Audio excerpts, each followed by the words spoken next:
Muy buenos días, hermanos. Feliz amanecer. Les damos la bienvenida a una nueva semana, a un nuevo día y a un nuevo capítulo. En esta ocasión, el capítulo 25 de Éxodo. Estamos estudiándolo, estamos disfrutando de nuevas enseñanzas.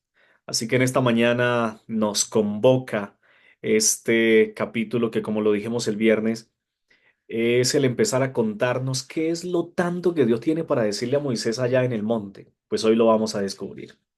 Vamos a orar, vamos a pedir la dirección de Dios para el estudio de este capítulo. Padre, gracias por darnos un nuevo día. Gracias por regalarnos la oportunidad de venir a tu palabra. Te pido, Señor, que nos bendigas, que nos guíes y que puedas, oh Padre Santo, sobre todo hablar a nuestras mentes, a nuestros corazones, y que podamos nosotros ser instruidos también por tu palabra. Danos tu bendición, Señor, te lo pido en el nombre de Jesús. Amén. El capítulo 25 es el inicio de una serie de instrucciones que Dios le va a dar a Moisés allí en la montaña.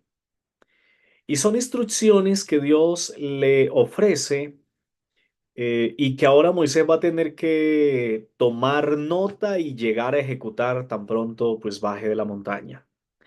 Versículo 1 dice, Jehová habló a Moisés y le dijo, di a los hijos de Israel que recojan para mí una ofrenda de todo hombre que la dé voluntariamente y de corazón.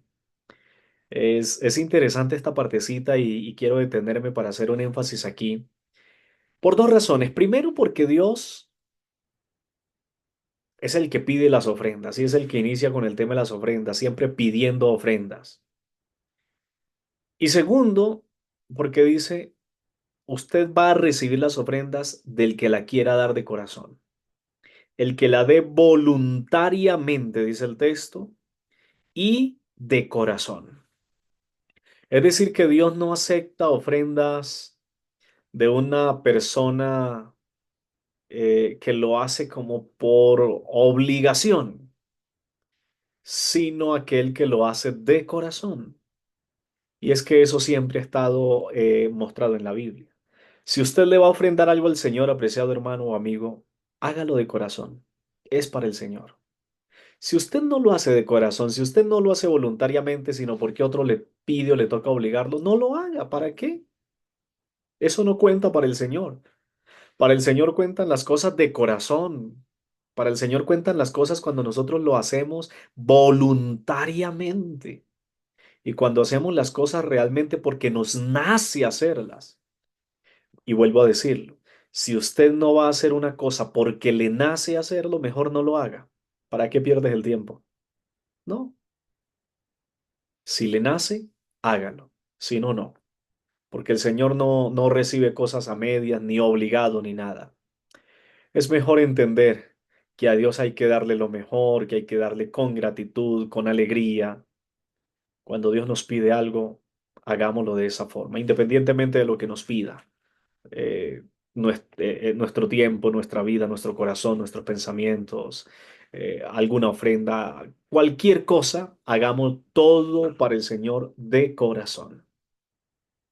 También sigue diciendo el pasaje, esta es la ofrenda que aceptaréis de ellos. Es decir, que Dios especifica cuál va a ser la ofrenda. La pone así clarita y empieza diciendo, oro, plata, cobre, azul, púrpura, carmesí, lino fino, pelo de cabras, pieles de carneros teñidos de rojo, pieles de tejones, madera de acacia, aceite para el alumbrado, especies para el aceite de la unción y para el incienso aromático, piedras de ónice, piedras de engaste para el efod y para el pectoral.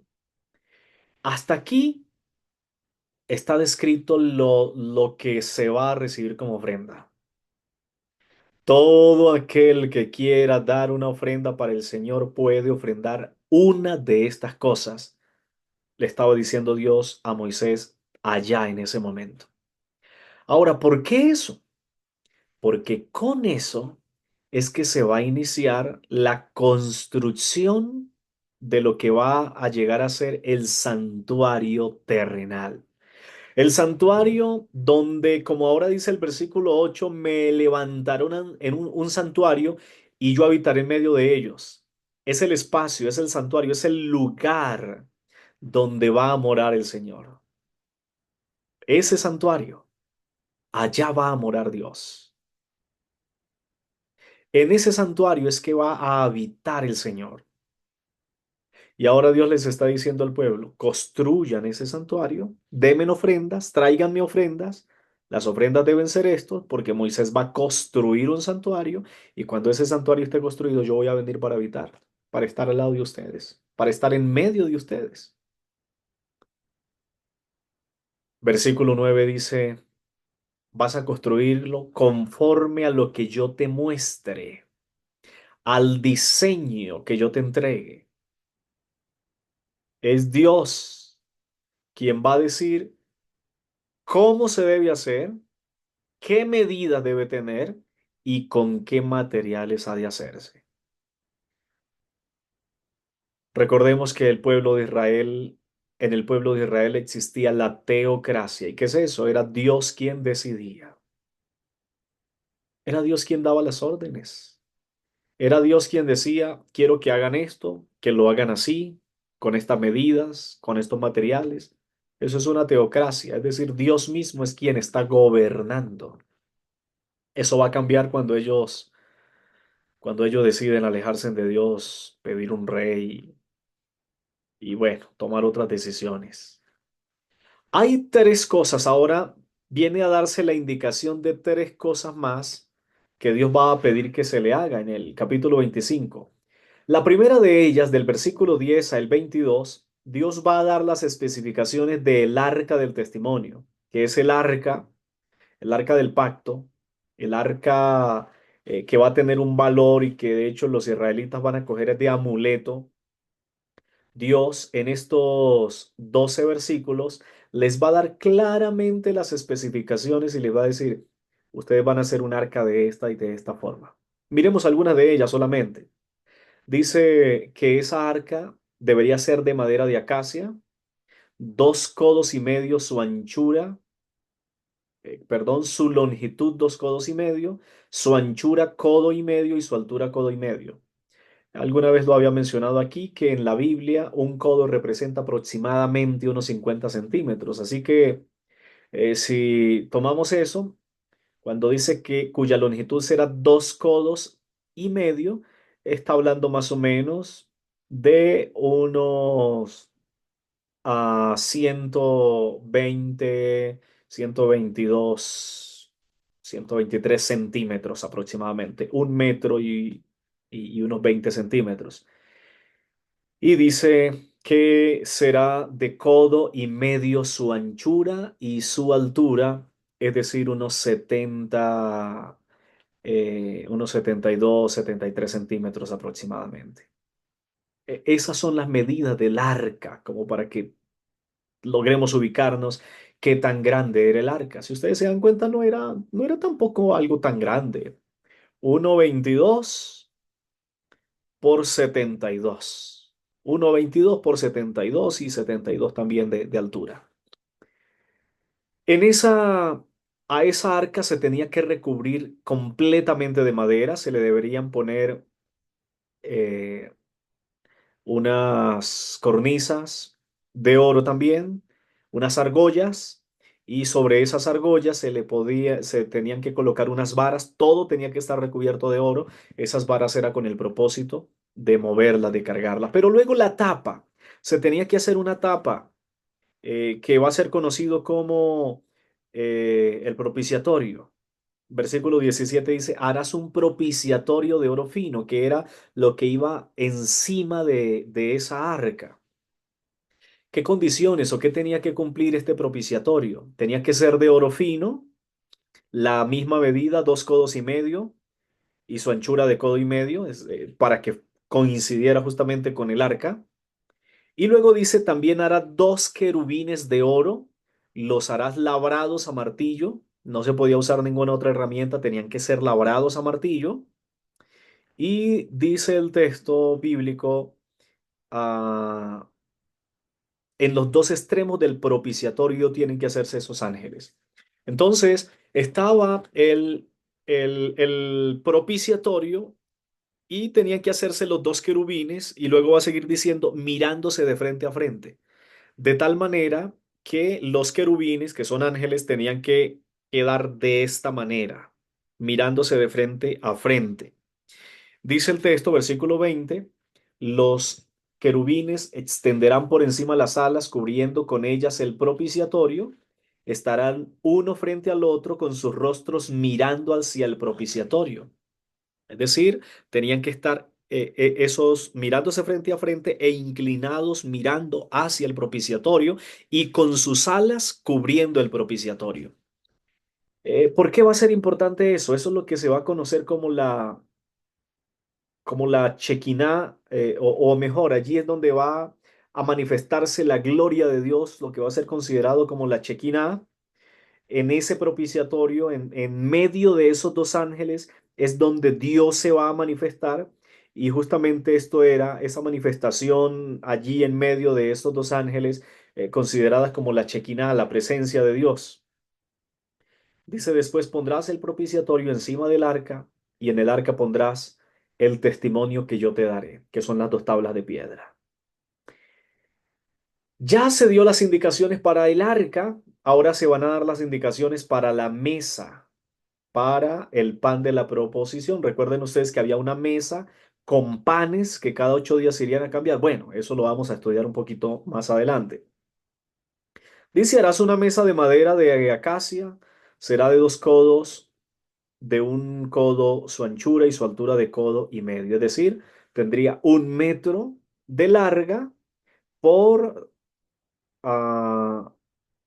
codo y medio de ancha, perdón, 1 codo de ancha, es decir, 50 centímetros y 72 centímetros aproximadamente, son medidas aproximadas de altura. Esa era la mesa del propiciatorio. 1 por 50 por 72. Y dice el texto, también ha de recubrirse de oro. También había que colocarle las argollas en las esquinas. También tenía que colocársele varas, esto para transportarla. Todo tenía que ser de acacia. Y tenían que hacerse platos, cucharas, tazones, todo esto de oro, por lo menos cubiertos de oro. También dio las indicaciones a partir del versículo 31 hasta el 40 de el candelabro de oro. Ese candelabro de oro tenía la misión de mantener prendido todo el tiempo. Por ahora no vamos a dar significados todavía de esto, hasta cuando entre en funcionamiento. Pero dice, harás, perdón, un candelabro de oro puro, labrado a martillo. Todo tenía que ser labrado a martillo. Y se hará el candelabro, su pie, su caña, sus copas, sus manzanas y sus flores serán de lo mismo. Es decir, tenía que ser una sola pieza. Y saldrán 6 brazos de sus lados, 3 brazos del candelabro a un lado y 3 brazos al candelabro del otro. 3 copas en forma de flor de almendro de un brazo, una manzana y una flor, 3 copas en forma de flor de almendro en otro brazo, una manzana y una flor, y así en los 6 brazos que salen del candelabro. En la caña central del candelabro habrán 4 copas en forma de flor de almendro, sus manzanas y sus flores. Habrá una manzana debajo de los 2 brazos del mismo. Bueno, ahí ya entonces nosotros podemos imaginar ese candelabro con brazos, 3 brazos de cada lado, con sus copas al final de cada brazo, pero también con sus manzanos. Deberían parecer como si fuese una flor de almendra. Todo tenía que ser labrado a martillo de la misma pieza de oro. Y bueno, todo esto tenía que labrarse cuidadosamente, por supuesto. El capítulo 25 termina aquí y justamente este es el resumen de lo que Dios le pidió a Moisés que hiciera. Número 1, pida ofrendas a quien quiera entregarlas voluntariamente. Número 2, yo voy a habitar con ustedes, por eso necesito que me hagan lo siguiente. En primer lugar, un arca. En segundo lugar, una mesa. Y en tercer lugar, el candelabro. Todo esto es lo que va a ser parte del santuario. Mañana vamos a continuar mirando este tema, qué más se viene, qué más Dios está diciendo que se haga. Así que nos vemos mañana con el capítulo 26. Vamos a orar y vamos entonces a colocar en manos de Dios nuestras vidas para este día. Señor, gracias por darnos la oportunidad de vivir un día más. Gracias por tu cuidado, por tu protección. Y te pido, Señor, que en esta hora puedas darnos tu bendición. Vamos a iniciar un nuevo día. Gracias por habernos permitido estudiar tu palabra, ver que fuiste tú mismo, Señor, quien diste las órdenes claras y precisas, incluso con detalles de en relación con los elementos, con los instrumentos del santuario. Por eso, Señor, te pido que así como diste órdenes precisas para todo esto, también nos puedas a nosotros dar instrucciones claras, detalladas para poder construir también nuestro santuario espiritual, para poder construir nuestra vida como un altar a ti. Ayúdanos a oír tu voz y tus instrucciones y bendícenos en este día. Te lo pedimos en el nombre de Jesús. Amén. Amén. Un abrazo, apreciados hermanos. Si Dios lo permite, mañana estaremos nuevamente aquí con ustedes. Bendiciones y un feliz día.